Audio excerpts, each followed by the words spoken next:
Pendant très longtemps, j'ai récupéré dans les poubelles de l'imprimeur en face de l'atelier différents types de papier, différents types de cartons, et la rencontre de chaque texture, de chaque épaisseur produit des effets différents. Donc c'est un vrai plaisir que de dessiner sur le papier qui emballe un morceau de viande de boucher ou sur un carton qui a effectivement beaucoup de profondeur, qui est quasiment un matelas pour mon crayon.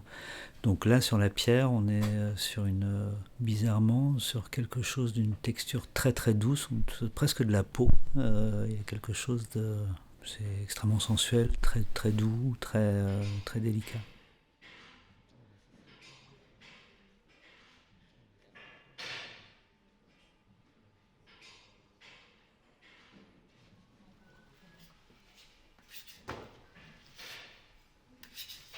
Il y a quelque chose de très organique dans la manière dont les couleurs sont préparées. Il y a aussi une imperfection qui me va très bien.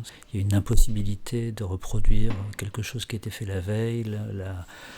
Le taux d'humidité de la pièce change aussi le résultat. Il y a quelque chose d'un ordre très vivant qu'on n'a pas dans l'impression numérique, qu'on n'a pas dans l'impression offset, je crois.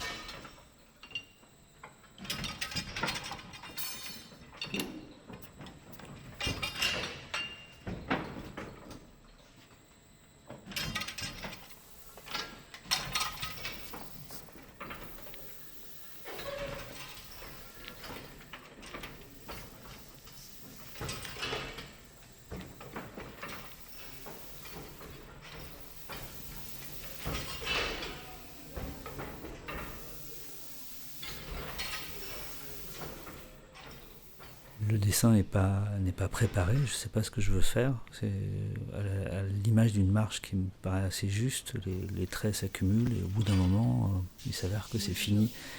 Et c'est assez clair que c'est fini.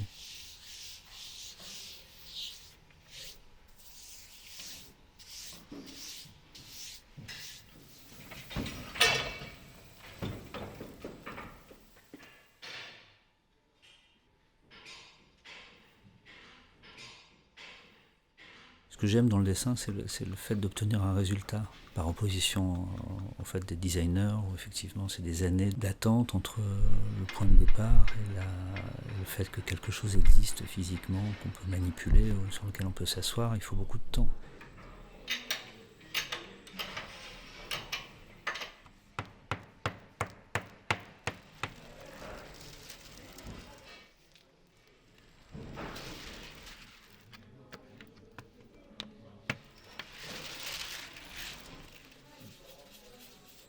Un peu à l'image de chansons.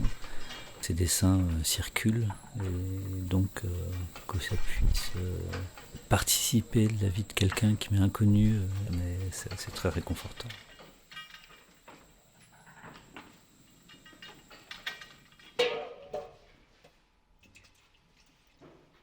Ce que j'aime dans le dessin, c'est le fait de le faire. Après, je suis content qu'il ne s'évanouisse pas forcément immédiatement, mais c'est l'action même de dessiner qui m'importe.